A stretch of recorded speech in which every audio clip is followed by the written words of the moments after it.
Well, thanks very much for giving me a chance to talk about this. I always have underlying themes and jokes. I'll try to get those out of the way early. If anything gets monotonous, say ding. I'll just go to the next slide in the reel.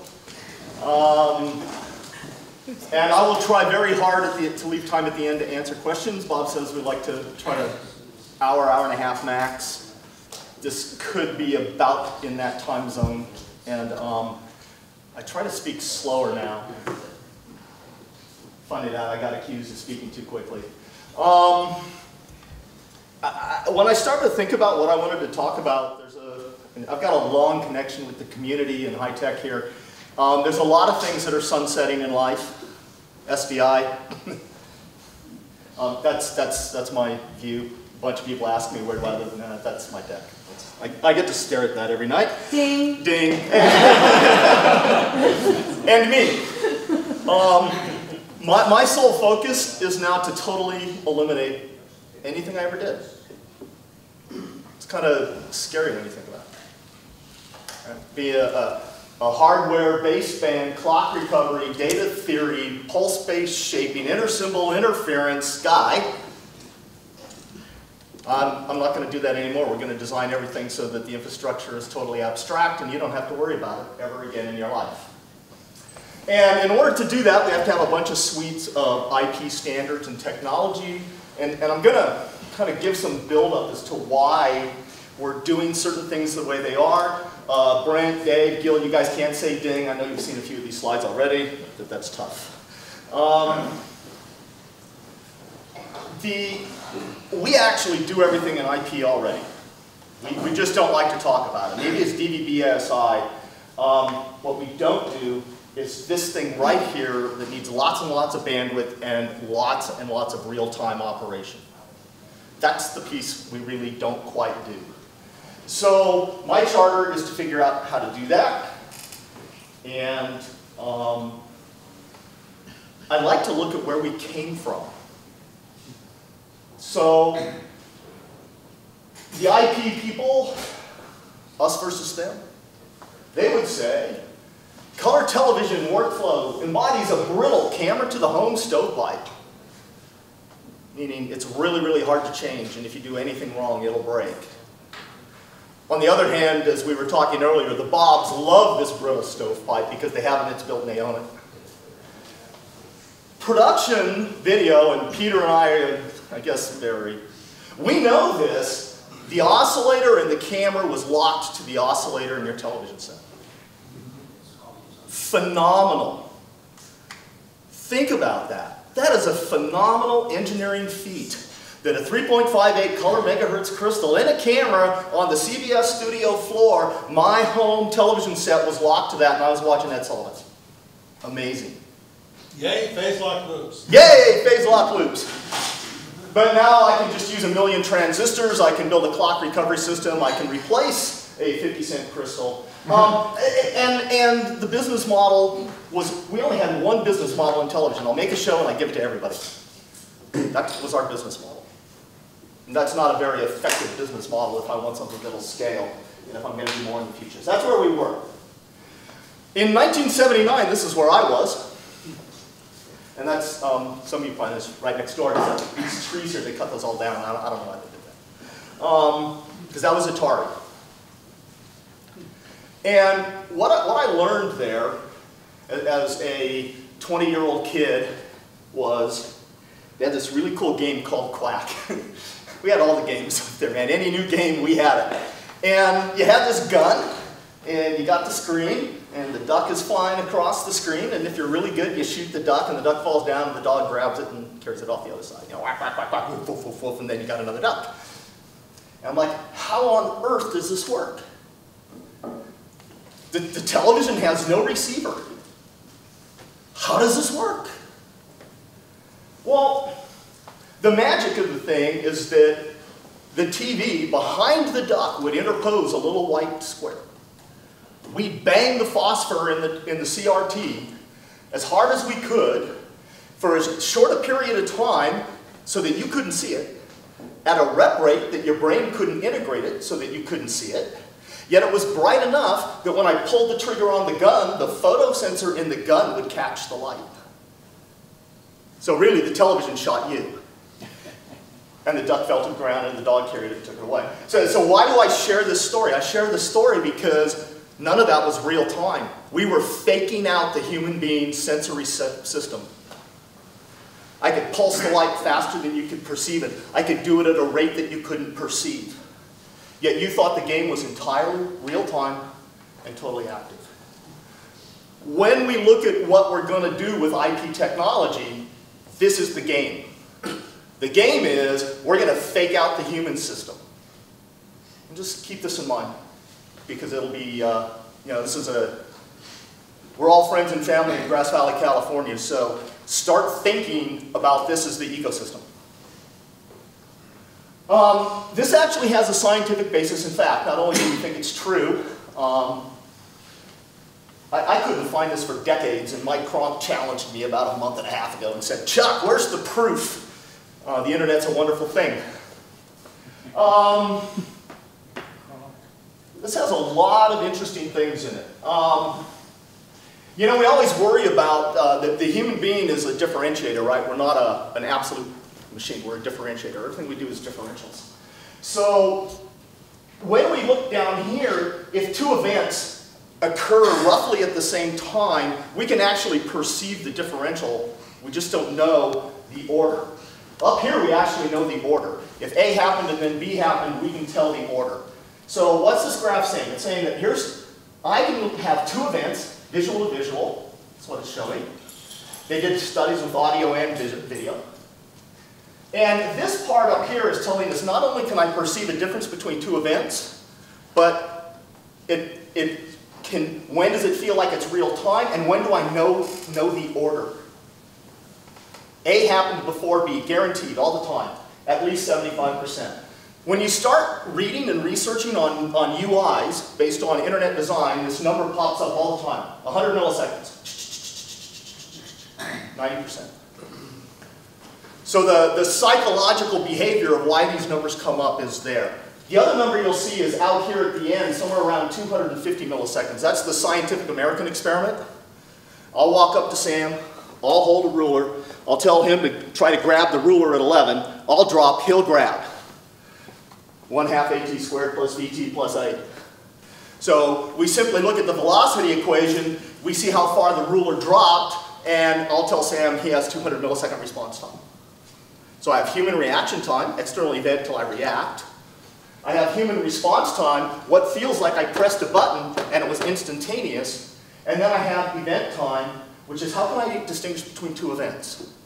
Like two video pips on a monitor wall. Like, I want to tell the difference between a piece of video and sound.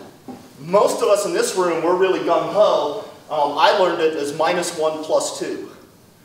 If the sound was any earlier than 1 millisecond, it seemed totally anathema to us, because that's physically impossible. We can never have sound before the stimulus, or as the stimulus before the event that caused it. 2 milliseconds after that, it's perceived as late. ITU 30, or BT 13, what is it, 13901 says it's minus a frame plus 2 frames, and everybody in this room knows that's kind of not functional for production, but it fits in play-out chain time. So we can get a lot out of this, and if we understand what a human perceives as being coincident, and I don't care because I didn't need to know the difference, or what I have to do as a system response time, we know what we have to do with live production systems.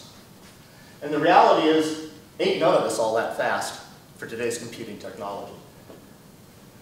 Let's go dig a little deeper. Color, very woody, me, I don't know. I think we all had to do some pot cores and tune some filters and get I and Q to completely line up so we got perfect color.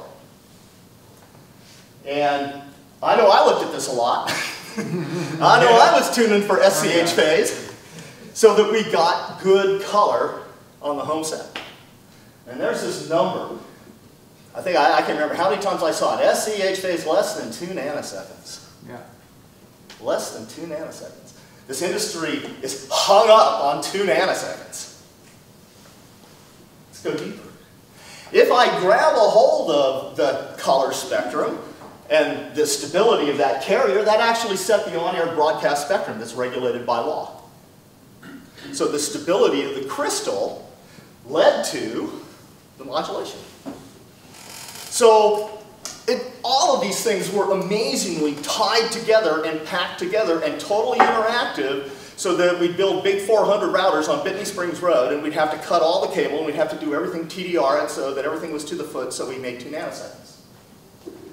Because our production switcher looked like this. That's right. Our production switcher with a double balance multiplier, which only 3 of us in this room know how it works. Barry's 1, I'm 2, maybe there's 4. And the reality is it doesn't matter anymore. We really do not care how this works anymore. But there was no delay line.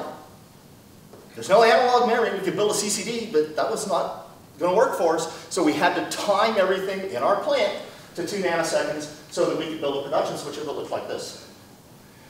We don't even build it like this today. This is Boolean logic or functional logic. And I should have called Bob and had him write some Verilog for me for a production switcher. That's what our production switcher is today, is it's code.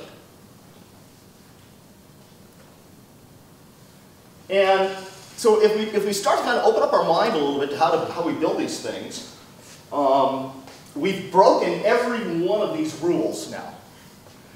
HD, when we went to HD, digital television, everything became compressed. Everything became compressed, so we broke the real-time relationship between the source of the video and what you saw at home. And we broke it again because we put them in channels that were asynchronous. Digital video broadcast, asynchronous serial interface.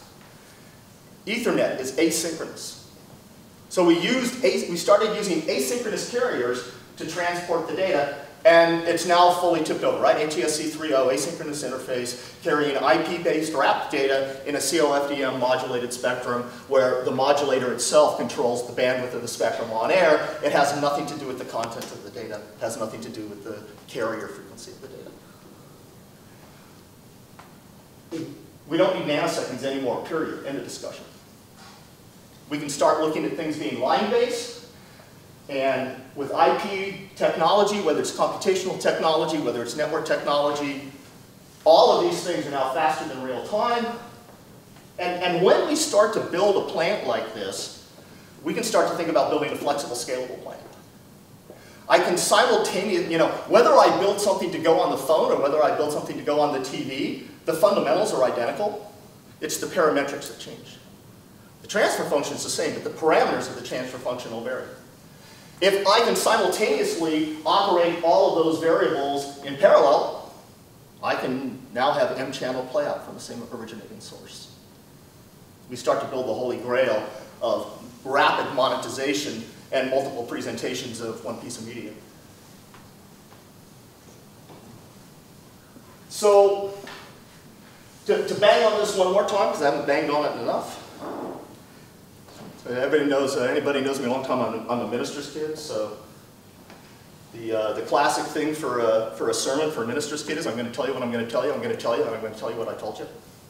So, right about now I'm going to tell you. I already told you what I was going to tell you, right now I'm going to tell you. Let's look at it a different way. Let's put some numbers on this. If I were to argue things on the order of 10 microseconds are imperceptible, I don't think any of you would argue with me. This slide is a little bit older than my finding the paper from cannabis, and I would have argued a millisecond is the edge of perceptible, 2 differential events. That's what I was always taught. 2 simultaneous events within that. And noticeable, we start seeing things at 100 milliseconds, and anything longer than that is just not real time. We've all lived up here for the entirety of our life, at least I have. This is where the rest of the world is. We've lived up here. And if I want to put it in different terms, why do I need this? Well, I need that for computation. This sets a threshold. If it's not perceivable by a human being, I want to do whatever I can within that window of time, and it's fakey, you can't tell. And if I come up here to 100 milliseconds, I can start to even think about working within that workflow, that time window for certain types of things. Think about technologies like Aspera's FASP and Zixi. Think about when I can start to move massive amounts of data at 100 milliseconds over the internet. I'm now moving massive amounts of data at something that's on the edge of perceptibility. And of course, here I made it even longer for file names. All this is leading up to, think about things a different way. There's really only 3 quantum or layers of time that matter. Sampling time, video and audio, the pixels of that homogeneous format, or the audio samples of that homogeneous format. Sampling time matters. I can't process video if I haven't lined up line 1, pixel 1. I can't process surround sound if I don't understand the original audio image or sound field array, and then process all of those samples at that appointed period in time on their 20 microsecond boundaries, assuming I have 48 kilohertz AES, or 48 kilohertz sampling rate. The second time thing we care about is media time. Media time meaning could be 2 videos, 3D. Media time meaning audio to video. Let's say media time meaning the stereo sound field example I just went through. These can slip relative to each other by a bigger window. That's cannabis. Video to video, audio to video, differential time can be on the order of a few milliseconds, and we feel something happen, but we can't tell the order, so our body's kind of okay with it. And time of day. And my only argument as to why we need time of day is so that the computer in the broadcast station can talk to my PVR at home. I don't think I need time of day for anything else other than that. So what's now really shifted, because I'd argue some things happened really within the last 3-4 years that have really shifted, and it says, look, I could still build something the old way, it might be easier, or I could start thinking about how to build it in a different way that's going to be future extensible, and it's going to give me an architecture that's going to carry for the next 20 years. So wire speed routing. I can buy a 10 gigabit per second wire speed switch at a very affordable rate. I'm going to go through that in a minute. When I start to get that at an affordable rate at 10 gigabits, I can start to run multiple, and now we have too many names already. We have a flow, we have an essence, let's just call it a stream or a signal. I can run multiple of those in the same physical pipe. And this is a religious conversation about codecs. However, you will find quite a few embodiments of approaches to product where some form of compression is useful in production other than just distribution and contribution. So the fact that these things exist and they're affordable and they have a minimum impact on hardware resources give us another tool, because it allows us to trade bandwidth with latency in order to meet a system requirement. All right, wire speed switch, 10 gigabits. Let me explain what's under this. If I were to take a 1540 byte frame, Ethernet frame, and I'm going to build a really, really stupid 10 gigabit switch. So it takes 1 whole packet time to receive it, it takes a whole packet time to parse it, it takes a 3rd packet time to rewrap it and send it. That is about the stupidest 10 gigabit switch you could buy. Elapsed time of flight is 3.7 microseconds. That's how long it takes for that packet of data to fly through that switch. So what I did is I took those time of flights based on 1 gig, 10 gig, 25, 40. These slides come from all over a boatload of presentations I have, so the titles will seem out of context. So this is very recently updated, so I have 25 gigabits in there. I took our popular array of video formats that we all kind of think we have to worry about now and in the future, but everybody wants to do them all now. I made these up. My criteria for these years was a rational first practical deployment. So not scientific proof, not first deployment of system, but probably some critical mass and we might see something happening. And that's probably pretty fair. We saw a bunch of this finally at these Olympics, and I know what we're getting pushed for on our camera side. And so then what I did is I said, look, if those are the frame rates and we know the number of lines, and here's the amount of time that it takes for a line of video, let me go take the time of flight through all of these various network fabrics and let me go normalize them so that the time of flight is what percentage of a video line. So at 10 gigabit, the time of flight's half a line. 25 gigabits, half a line. 40 gigabits, half a line. Can anybody tell me how we switch video? RP 168 plus or minus half a line. These numbers are not gamed, by the way. I was at a presentation in China. I put up those 3 years, and a gentleman from Sony, and we did not know each other, he put up the identical 3 years. So we both at least had the same guess. I can't call this a law, I have to call it a corollary because it probably wouldn't happen without Moore's law, but I've egotistically named this and you can guess what that is. But the point is it's like, if we were always good that RP68 was half a line, this infrastructure will always give it at least a half a line of performance. So let's move on. I did that work in March. That was theoretical work. Thomas Edwards and a guy named Brian King went off and did actual work. They got 6 switches from 6 vendors, laid them all out, did a test, got the numbers. Here's your numbers. I really love this number, 3.7 microseconds. I just so love that number. So this is the really crappy old switch. These are your new switches at that time. This is 2014. So your newer switch that you'll get will be ballpark right here, 1 microsecond. It's a little faster. Okay. And here they're looking at normalized to 0 and what's the peak-to-peak jitter. So you're looking at a jitter of about 1.4 microseconds. These things are fast. They're screaming fast. They're transparent to anything we want to do about moving data through the network. All right, so with that as my proof point, that's all she wrote, man. SDI is going off into the sunset and so on. So let's do it right. Why do we want all these standards? It's for interoperability. There's no HR people in the room. They know this guy personally and intimately. It's why you all don't like what you're getting paid. Maslow's hierarchy of needs. It's worth a read sometime. You can go psych out your HR person. Sorry, Lee. I didn't mean to touch your And anyway, this guy said it's supposed, I always wondered where this expression is coming from. You're treating every problem like it's a nail. And this guy posed it. It's tempting if the only tool you have is a hammer to treat everything as if it were a nail. IP is incredibly empowering because we don't treat everything like a nail. What we do is we treat everything behaviorally like it's a fastener. We're not nailing, we're fastening. So we went from a nail. Somebody decided they could make a screw. That doesn't work too well, right? You can't hammer the screw in, so we had to invent a screwdriver. And what we love is we love the compound force of using screws, right? I don't use a nail again. Everything I build now, I use screws. And our manufacturing is so good, we've invented a gazillion screw heads. And they all have to have their own special bit. But we need them to work in one tool. I can't buy 17 screwdrivers. I want to buy one tool. And the interoperability is here. It's the collar. That's what's interoperability.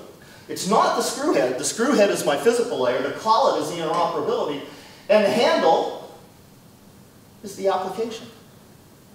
I can use the handle by hand. I can use the handle with the batteries. I can use the handle in its automated shooter. So interoperability lets me define a common interface between the physical layer and between the application. IP is just a tool. We're not trying to replace SDI with IP. That would be silly. It's probably twice as expensive. I had a bidding war with a gentleman from Cisco. And he's like, well, how much more expensive do you think it is? I said, how much more expensive do you think it is? So he had his bias, I had mine, and the truth is it's about 2.2 was the average of our two biases. And that's about right. But what we're trying to do is leverage this so that we can make a whole lot more money with the content we produce sooner and faster. That's what we're trying to do. New business models. Our fundamental tool to do this is the OSI protocol stack. This is our first version of a reference architecture. I'm going to talk about another one in a minute. This is really old, near and dear to those of us who want to get data from point A to point B for computers to talk to each other. There's my bit, physical layer. It's my handle, application layer. What's in the middle? Make it interoperable. There's a fundamental principle about using the OSI reference model, and I've been told this picture really helps. I don't get to do anything at the physical layer that's intertwined with the network layer. I absolutely cannot do that. The physical layer I mean, I can touch, but I cannot punch through.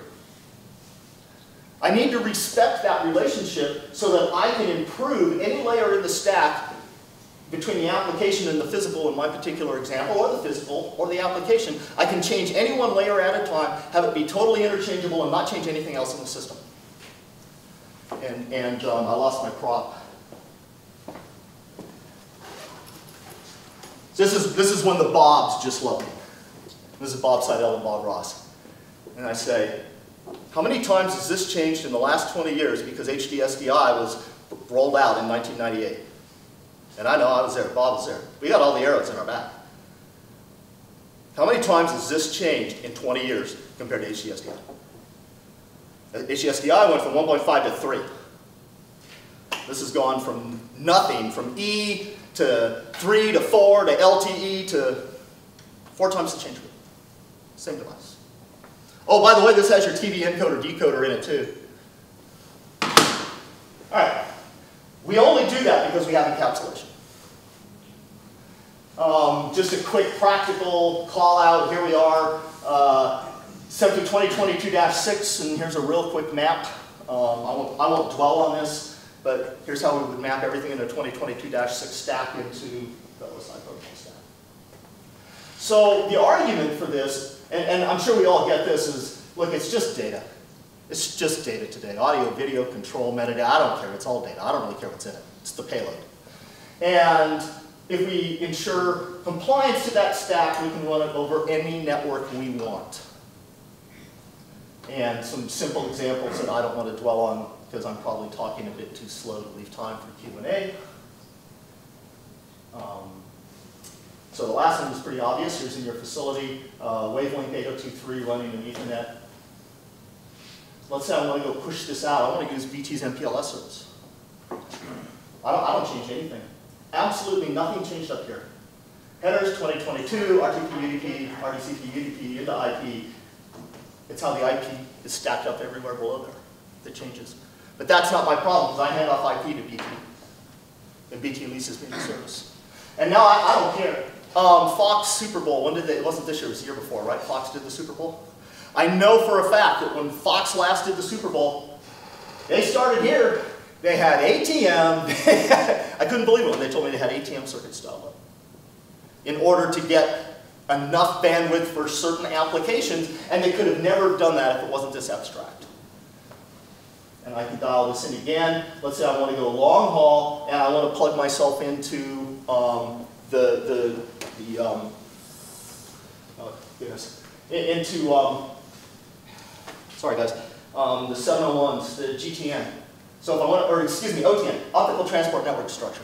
So if I want to plug myself into the optical network transport structure, when they defined this most recent set of telco standards, they took all of the classic OCs, mapped them in here, as well as all of the Ethernets. There's a mapping for everything into OTN. So when you go to your carrier and the carrier has an OTN pipe, you worry about this, you buy this service, this happens. You don't care anymore. So ESPN has ESPNet, and it has about 3 or 4 different service providers. Fox has FoxNet, it has 3 or 4 different service providers. I can build a network much more easily, I can build it more affordably, I can get these guys beating each other up on price, I can get this to work around the world. So what we've done, if we think about it this way, I picked layers 3 and 4 because I like Ethernet and I like IP, the 2 most highly adopted protocols around the world. There is nothing anywhere near as exploited now as those 2. So let's take Ethernet and IP, and I don't care what we do above or below, provided I do the rest of the system engineering correctly. And once we get into this network, that idea, that concept that I can take 3 and 4 and I can isolate 1 from 7 means I take 1 and it's abstracted from 7. 7 no longer cares. 1 is totally abstract to it. It's the cloud, it's ether. It's what Bob Metcalf, who I couldn't remember over dinner, it's what Bob Metcalf meant at Park when he called it and defined it Ethernet. And then a property of the network is bandwidth, absolutely, and based upon sufficient bandwidth, I can run multiple instances in the common pipe. So I have 10 gig E, I can put 3 gigs, I can put 6 1.5 gigs, I can put 10 100 megs, 100 megs, excuse me. Probably I only want to put 90 100 megs, but you know. That's virtualization. Because one physical pipe is virtually represented as a plurality or a multiple of segments. It's virtual. So even in that, we can do it. The fastener and the tool, they're not as important. This is our customers make content. When we realize that the tool is, frankly, doesn't matter. They make content. We need to enable them to make and produce content.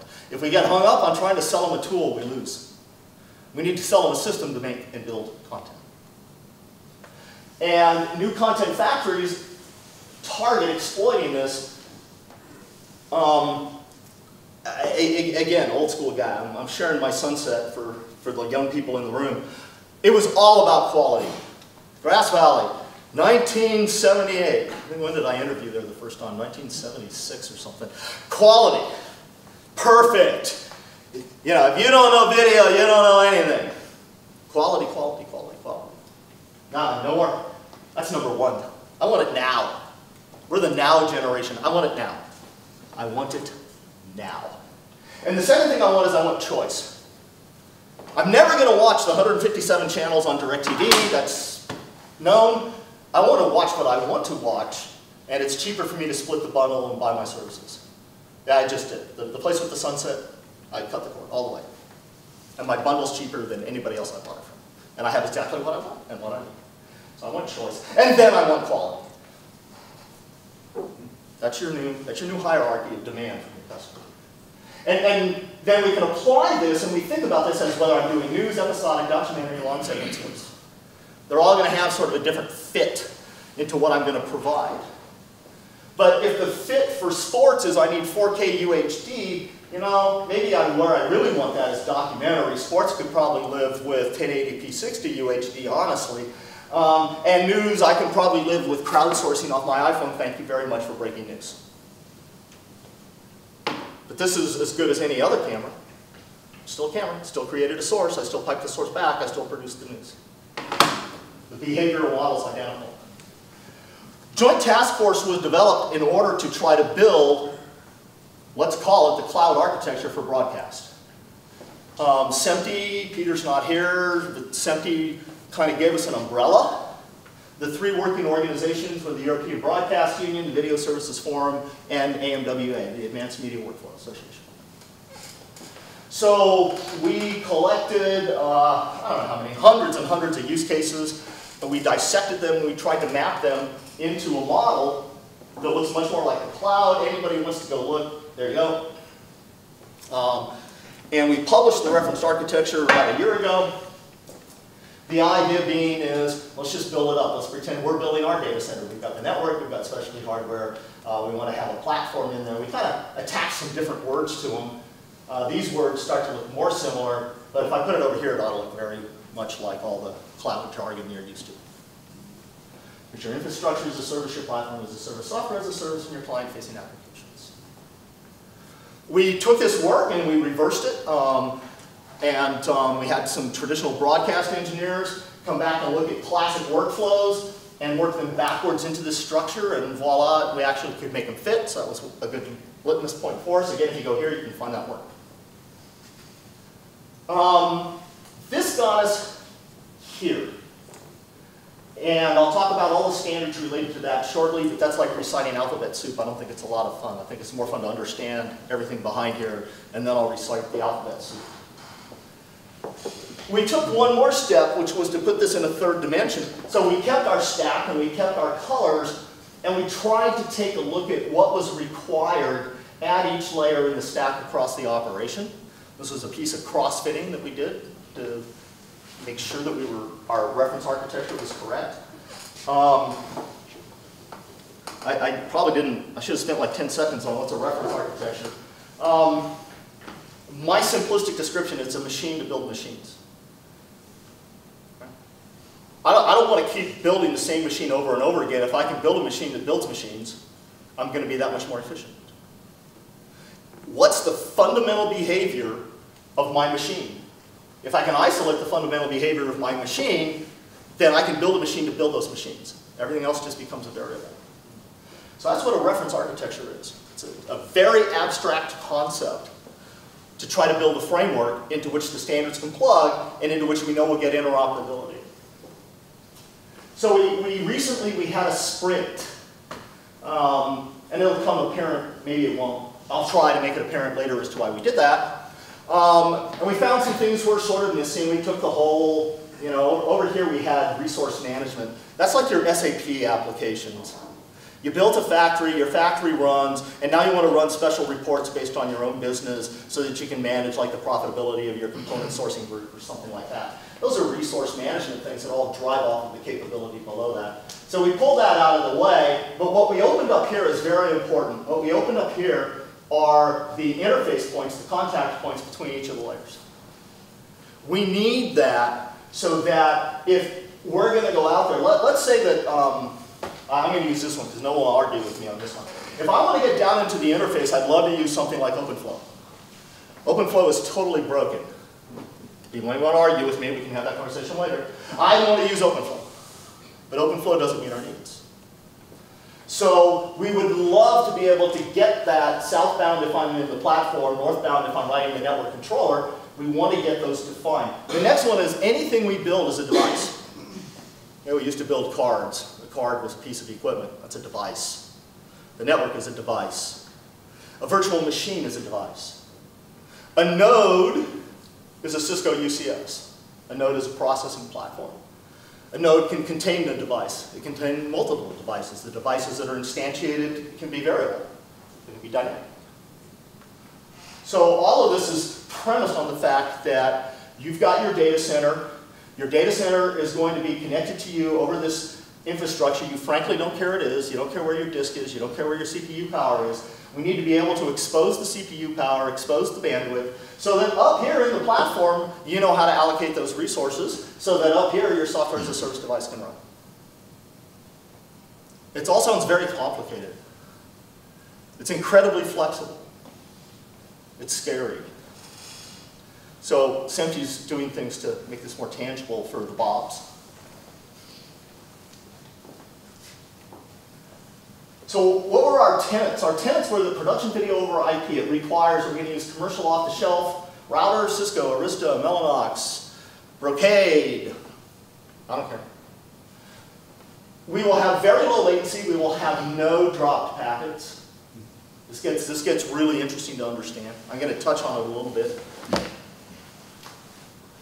Time aware. We don't care if it's compressed or uncompressed. Bundles. Bundles are a way to think of your 8-channel audio group, your audio associated with video, your mutually associated video. Those are bundles. And technical metadata. It's all just data. And we quickly dug in on RTP. So this was probably the whole genesis of AIMS, was that we had a company pushing proprietary silicon that is, we know who they are. We had a company using MPEG transport stream, and they did it for very, very rational reasons. So since this is being recorded,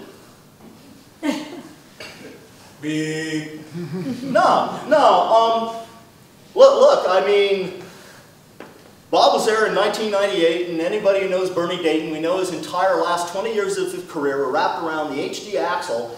And it pretty much wasn't, Bernie, what are we going to build next? It was, Bernie, how on earth am I going to build that for you? And absolutely, we got them built. 1998, first large-scale HD routers. Woohoo, we did it. But man, was it painful.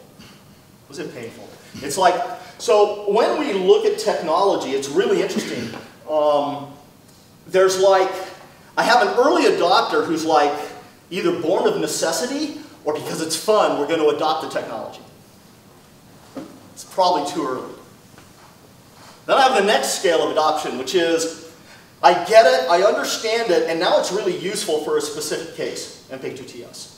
MPEG-2TS was already widely deployed. It was used in Video Services Task Force, or Video Services Forum for the JPEG 2000 transport. It had some defined standards. I know it. I've written code for it.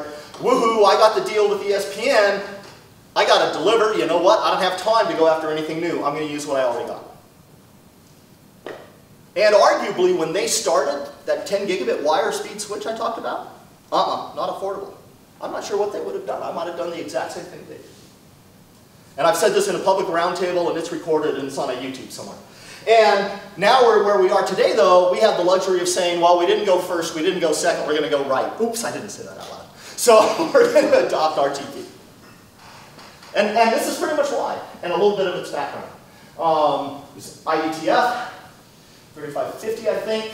Full context of OSI protocol stack. It's actually been around for 20 years, as has MPEG-2TS. The difference is that MPEG-2TS was developed to go along with ATM. So when ATM crashed, us cable guys, DOCSIS and all of that, we needed it. We needed something, nothing else existed, so we grabbed it, even though ATM crashed. But simultaneously, while ATM crashed, Ethernet flourished. So let's go with the physical layer, and let's go with the IP protocol that exists. So the next logical thing is to drop down to RTP inside the protocol stack. So those are our dominant link layers. There's also a couple little advantages. RTP, UDP, just the protocol. This isn't your total expanse. RTP, UDP protocol is about 50% less overhead than TS.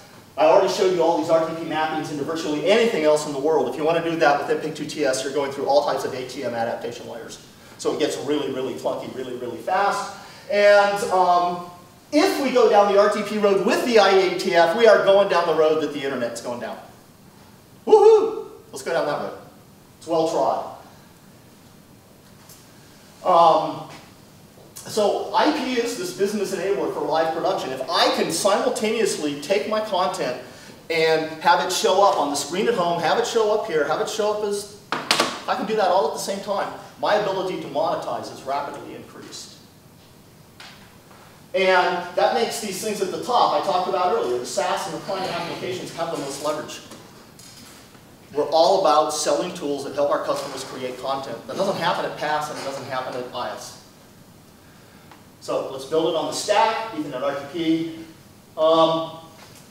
Bandwidth gains, cost declines, these things are coming. When I wrote this slide, this is almost 2 years old. Yes? No? Today? No. Read The Economist, March 16th. Go find your friends who used to for semiconductor companies and find out they're laid off. Go ask semiconductors what they're planning to do about this, and if you talk to the people in private, they'll say, we don't know. Now, I have a couple curves, but I wasn't going to go there. But the cost of developing a new chip is just exponentially increasing.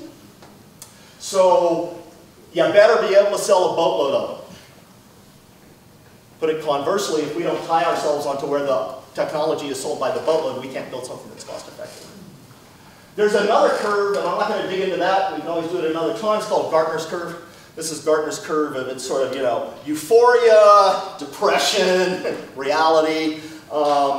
It's more of a human factors curve based on marketing and picking your market windows. We always used to be able to use that, and we could just pick our market windows.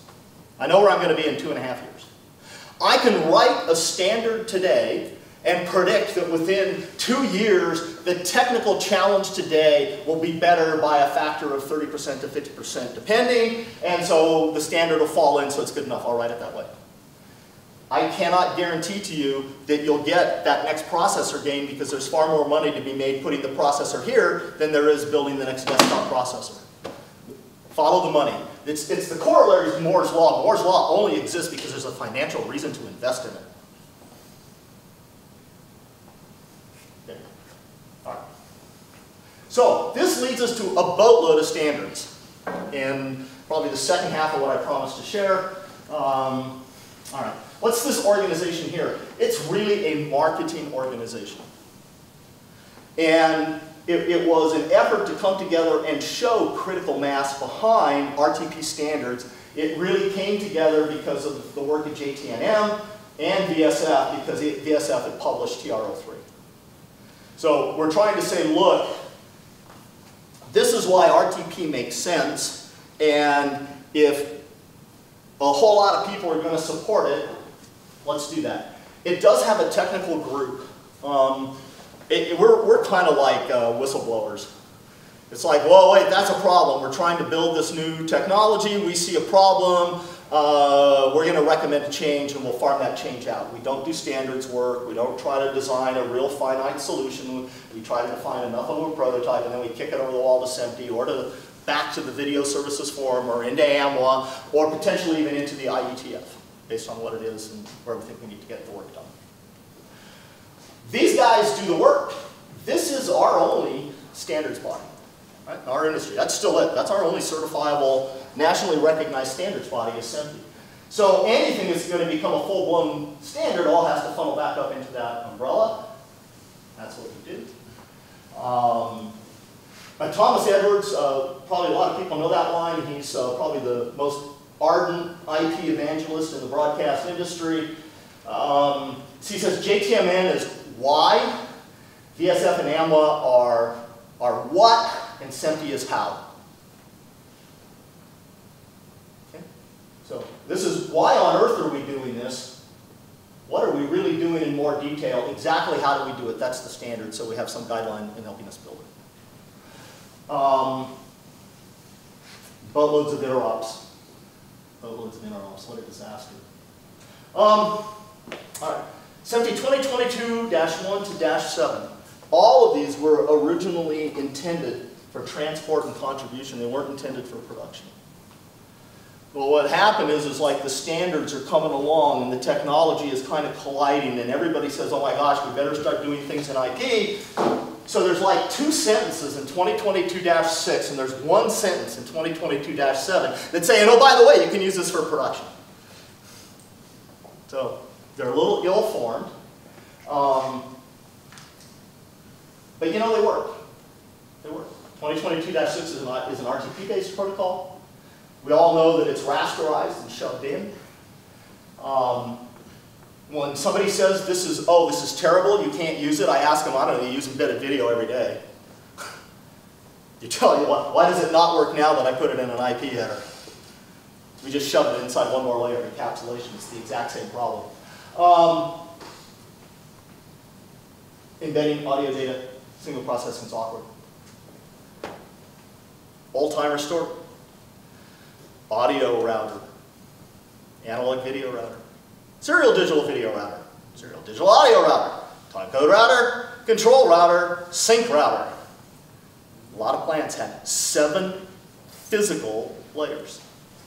So SMPTE went after putting everything embedded into SDI so they could have 1 physical layer and route it all with 1 router. So they pushed the complication into the port.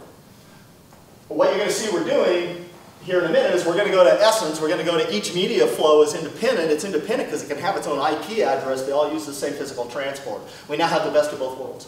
We have completely accessible independent media types wrapped up in 1 common pipe. We just went full circle, guys. We went backwards 26 years and adapted a new technology to do it. 2022-5 for error correction. Wait, Sony, yes, Sony's got a proposal to do this on a frame basis. I don't know how much this will see the light of day, but our opinion, my opinion is that I don't get effect in live production, particularly because what I'll tell you here coming up on 2022-7, you know, the world is causal, the world is causal. You just can't undo delay, you can't have something respond to something that hasn't occurred for it to react to. The world is causal, just please remember causality. RTP Datagram 2022-7. So this is 1+1 protection. The SMPTE standard is more gracious in that it's 1+1 protection of any 2 RTP flows.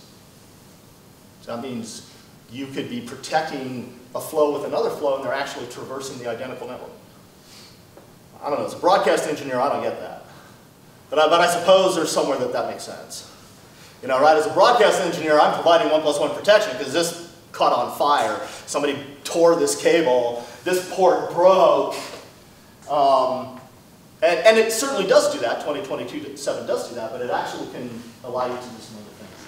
2022-7, again, it was all based on network, contribution, distribution. So you've got your differential path delay, and they defined 3 classes. Probably the only thing we'd ever consider is class A. I said class 1, I think that's a typo, it should be class A, and that's 10 milliseconds.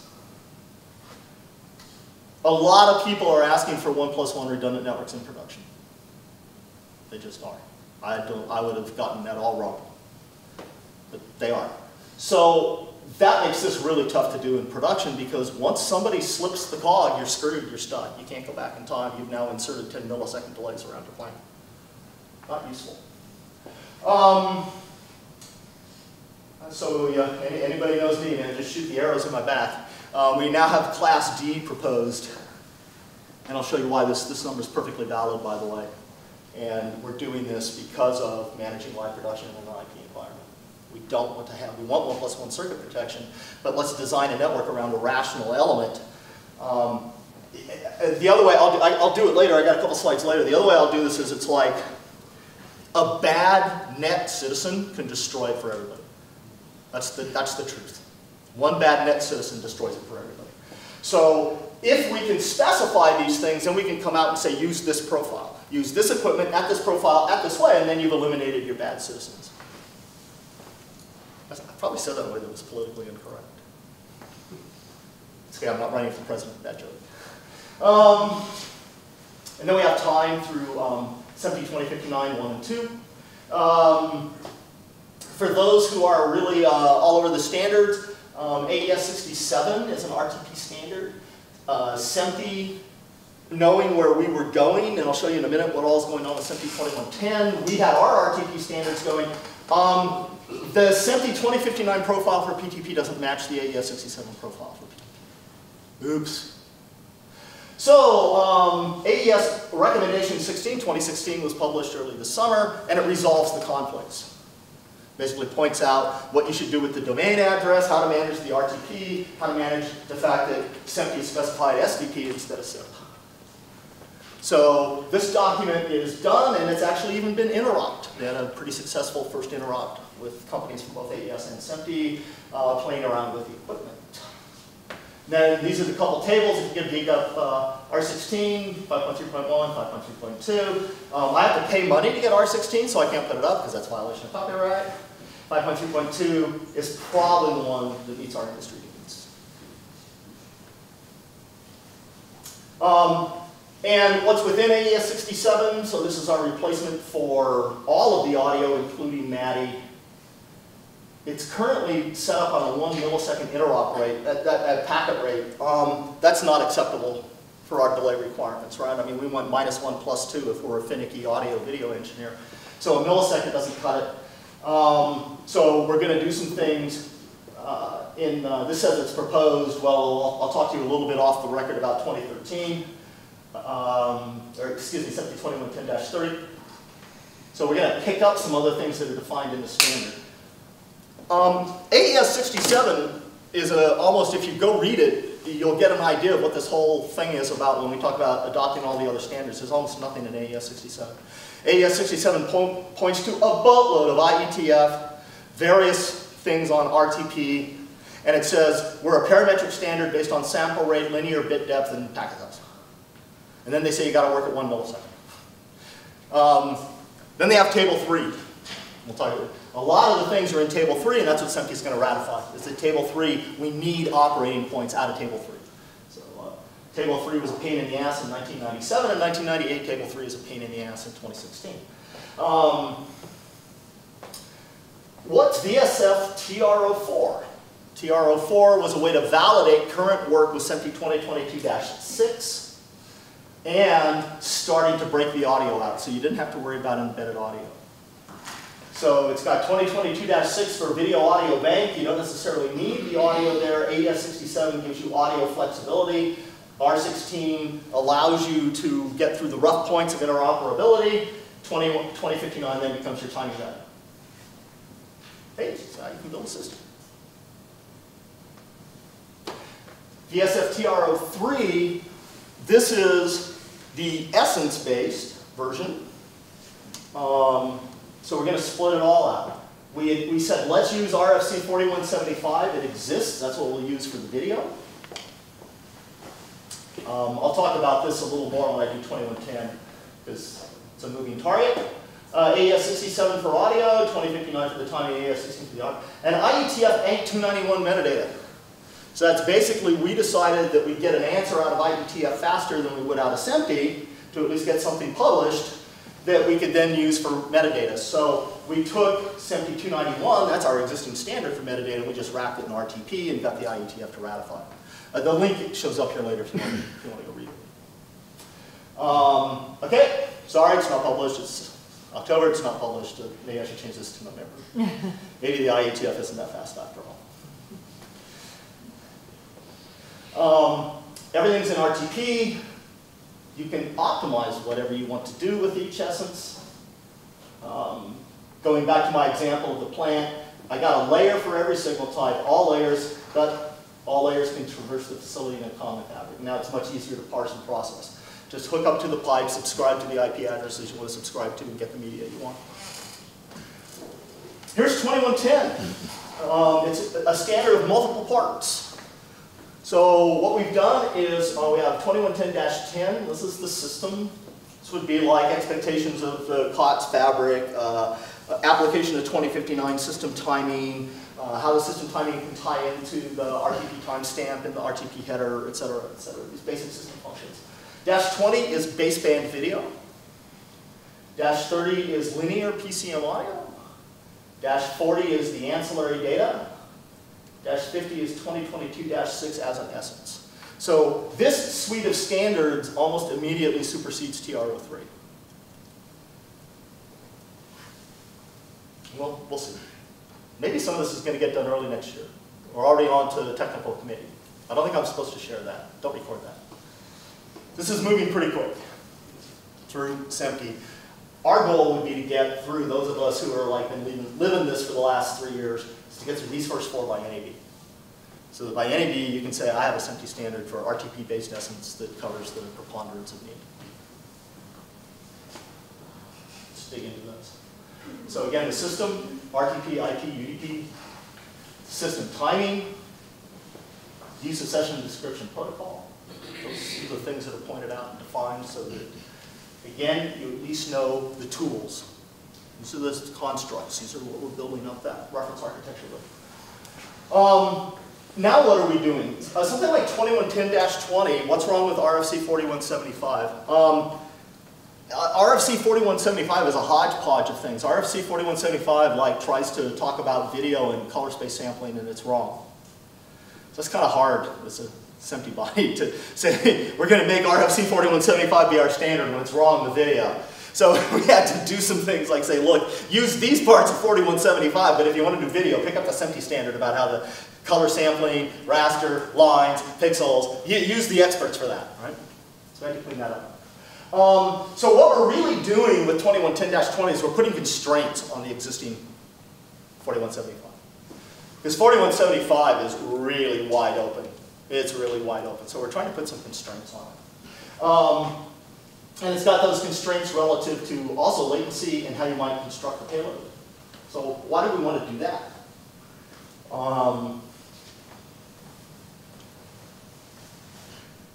You'll probably start hearing a little bit about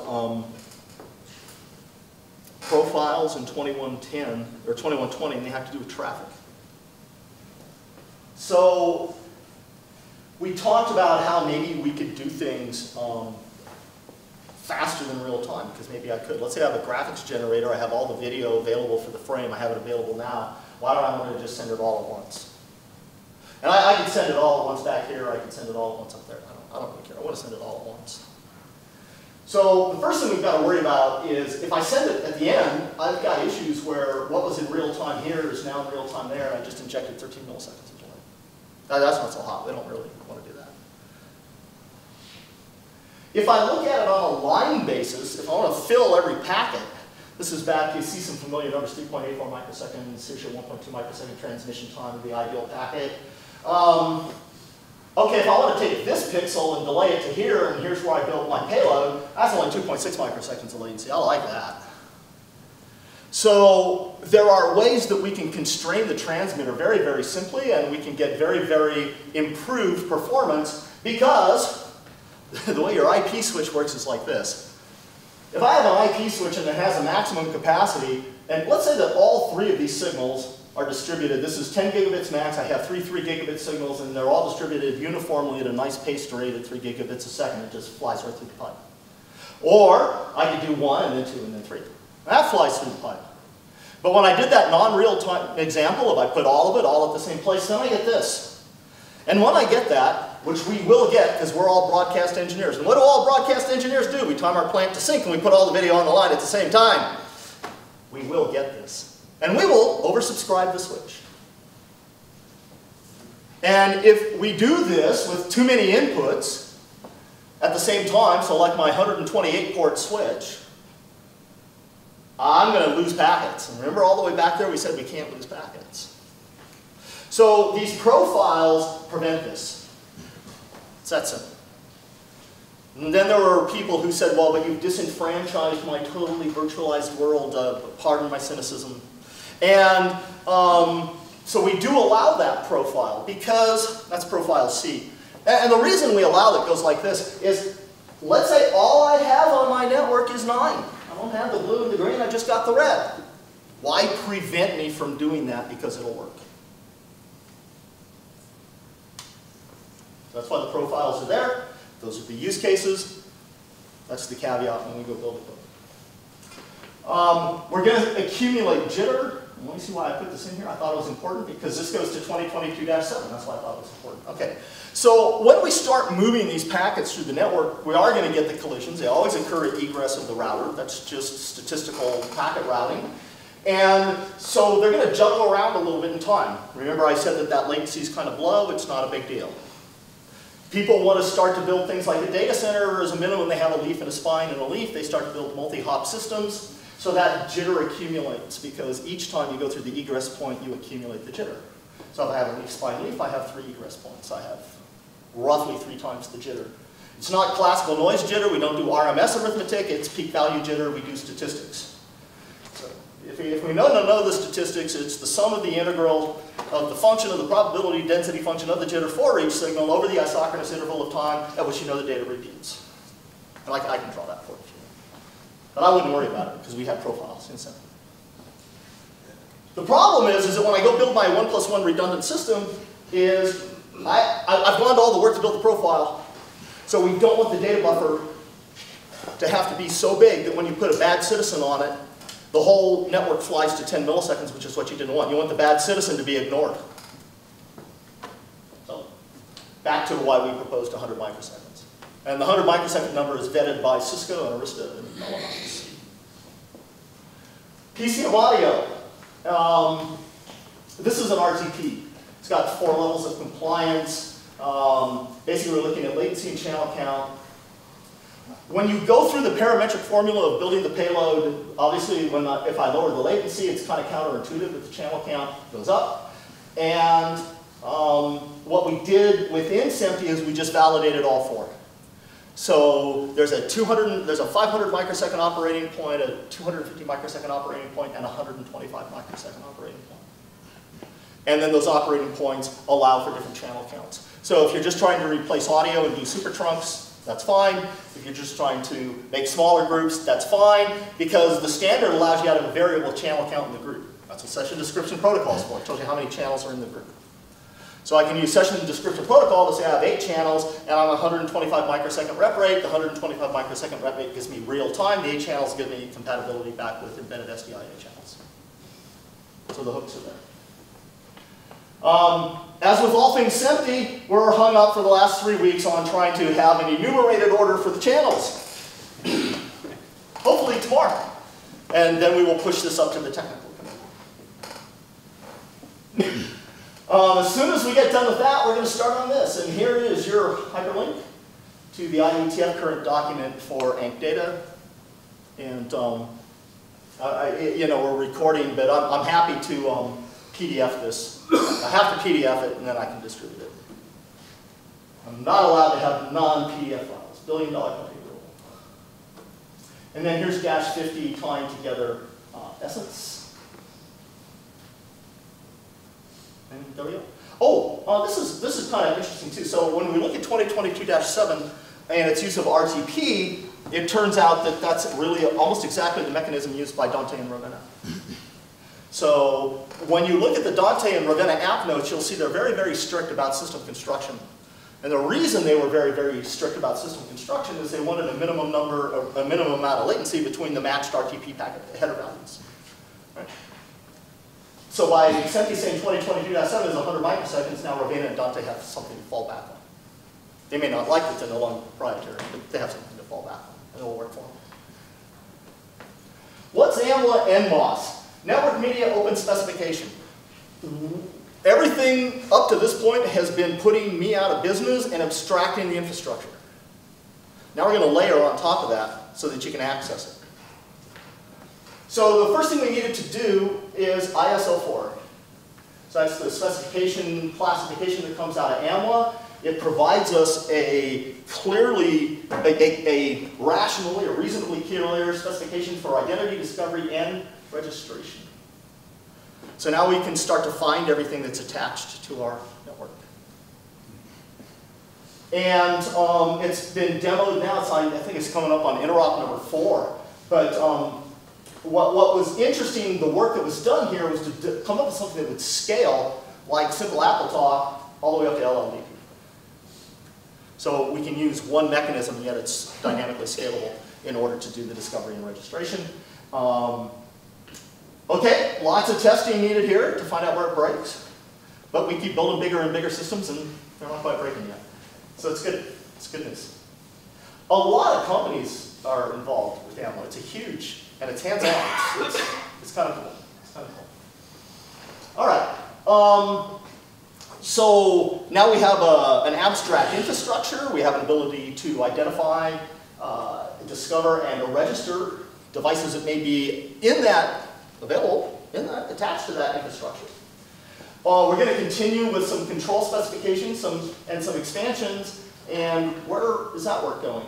So we're back to this drawing again, and we're going to start to develop a deeper representation through API or through code sets to allow us to start to interoperate at these connection points across the layers.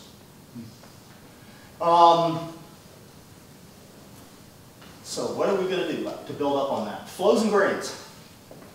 So I kind of look at AMWA right now as split its effort into 3 pieces. A continuing piece of NMOS, a piece that's a network API, and a piece that was still called connection management, but it's, let's call it the next level of connection management and starts to move into device enumeration or capability.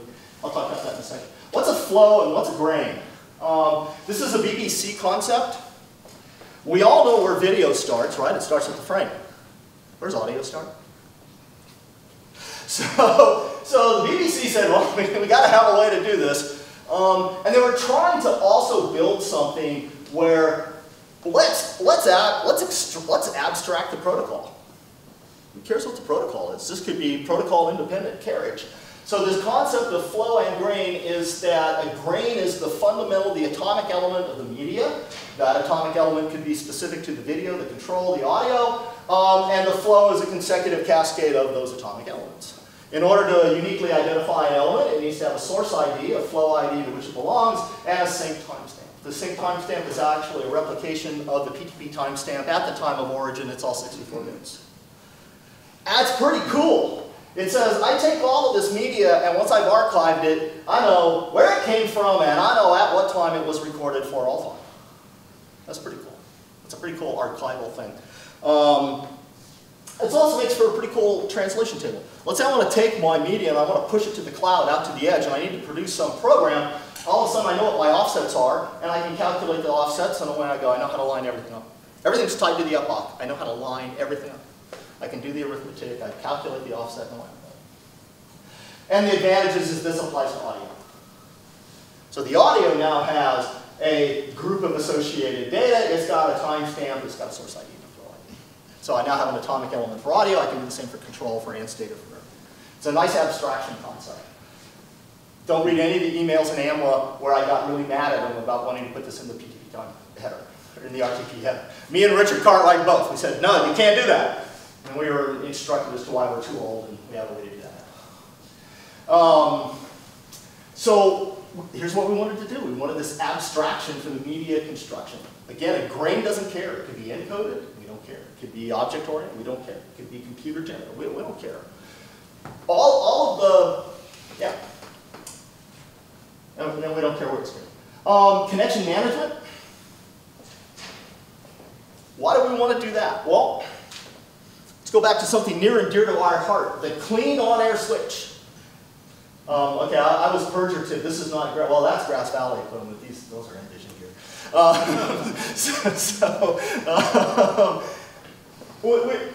Let's look at how it really happens, right? I mean, if you really have to, you come out of the router and go to air. But by and large, we want to feed it to the master controller. We're going to feed it to the production switcher. They're going to do a really, really pretty managed, clean switch.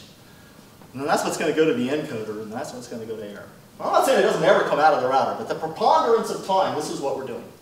And the preponderance of time, we have a program and a preset creating one output. That means we're using twice as much bandwidth as comes out. The fundamental argument you hear about a lot of IT approaches is, oh, it's using twice as much bandwidth. Well, we use twice as much bandwidth every day. Come on, let's get over it. So the new term talks about a clean on-air switch. We're going to get rid of the Envision router. We're going to put a Cisco router in there. All it's talking about is that the transition is clean.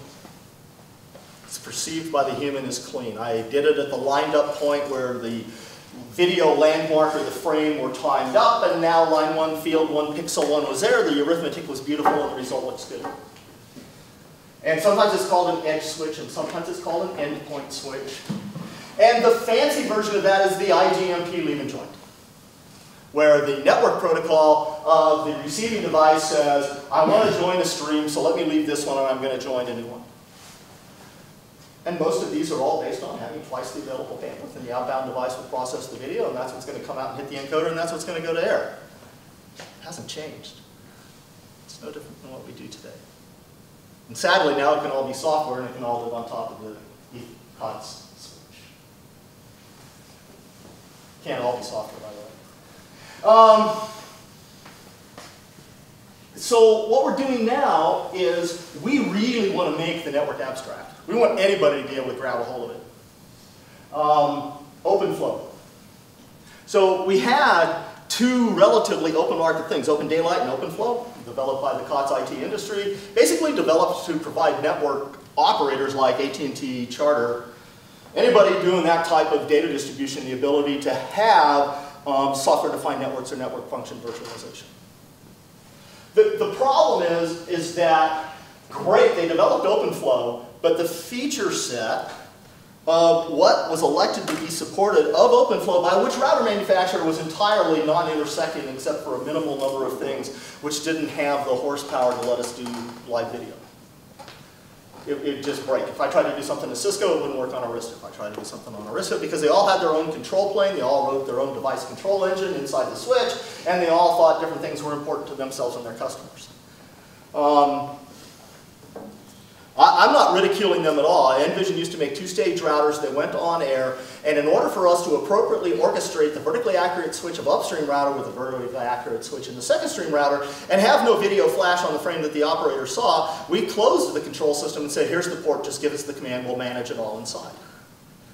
That's an SDI router. That's trivial compared to these things, right? So I'm not ridiculing them at all. You'll hear something about P4. You're going to hear a lot of people talking about P4, which is a packet processor, with an idea that maybe that can help them get around some of the limitations in OpenFlow. Okay, but as a switch vendor, if I'm Cisco or Arista et al., I still have to agree to expose my capabilities of my router that are then programmable so that P4 will run. P4 is basically a runtime interpreter. So here's the command set I want. Here's what I want your switch to do for me when you see these commands. Would you please run P4 for me? Okay, well, the switch still has to support P4. What we're trying to do here is say, wait a minute, Cisco or Arista have volunteered. They said, we'll come to AMWA and we'll develop the northbound controller. So Cisco, Arista, Monix, et al., in here are network points inside this piece of the system. They're saying if we have this API up here, they'll agree to support the API. Us, as somebody doing something above the platform, we now can control their switch. So now not only is it physically virtualized in terms of its ability to support bandwidth and multiple flows, it's control virtualized because they look identical, whether it's HP, Cisco, Arista, whoever elects to subscribe to what AMWA is doing. I don't know if we'll pull it off. We've had 3 meetings. All right. Here's where it gets complicated, is how are we going to decide to switch? The endpoint is still the easiest. The IGMP, run the 2 signals, at least for some period of time, let the device figure it out. This is, solutions will be coming to market. I'm with the government, and I'm here to help. Checks in the mail. This is complicated, and I'm happy to talk to your switch vendor of choice. And up here is source. This has been demonstrated, but what's interesting is it was abandoned at IBC. So the idea behind source is I can filter the packet forwarding engine at the input of my COT switch. I can use that to filter down to something like the UDP port address. So the idea behind this source switch is that when I saw the UDP port address change, that was a trigger. And it was a trigger to tell me to redirect the flow. So what would happen is the change in the UDP value would go up to the hash or the TCAM. I'd pull a new address out of that. That'd be the new forwarding address, and the port would send that packet to the router out to the egress port. Yeah, it's kind of cool. Thomas Edwards was there 2 years ago at NAB. You hit the button in the Arista booth and it switched, and you hit the button and it switched. It's kind of cool. It's kind of cool. It kind of means you're building a scheduling system for every router control in your plant. I got to know the time when I'm going to switch, so therefore I got to know the time to pre-queue the change in the UDP address, therefore I have to tell all the endpoints when to change the UDP address, therefore all my endpoints have to support this protocol. Not very likely going to happen. And the one company who was really pushing this abandoned at IBC. So I think this has kind of been technically cool, but may not happen. I could be wrong, and that's why you're recording it, so in a year you can all tell me I had my head on my butt. In the fabric is challenging. This really works, and if your system time design is correct, you don't need much more than that. How do I do that all the way to the end? No. Ah! Okay. So that's what we're doing in connection management. It's the next level of saying, not only do I have the connection, I want to expose those capabilities so you can do a switch, and that's done, and then after that, so you can do processing or whatever it might be. So. And there's my sunset, because I'm out of time and I'm out of breath and I'm getting too damn old. And SDI is sailing away. Thank you for your time.